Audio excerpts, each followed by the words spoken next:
and they get entangled through an interaction. And I think to most physicists, entanglement is not so mysterious if we think about it in those terms, because so even in just atomic or molecular terms, so take the 2 electrons in the helium atom. In the ground state, the helium atom is, if we were to separate the 2 electrons, we know we can't do that because they're sitting on top of each other, but were you to be able to take those 2 electrons and pull them apart, they would be in a perfectly entangled pair. But we know how they got there because they had an interaction that put them into a particular electronic state. And so if you just randomly put 2 particles together, they would not be entangled necessarily.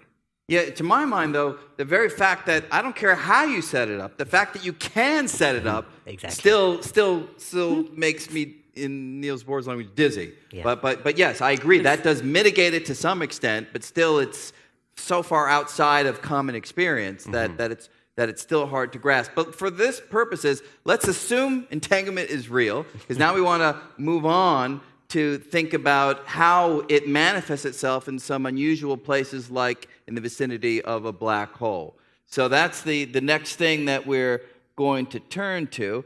And for that extent, let's move on to the next section, quantum mechanics and black holes. And we'll also begin with a little clip.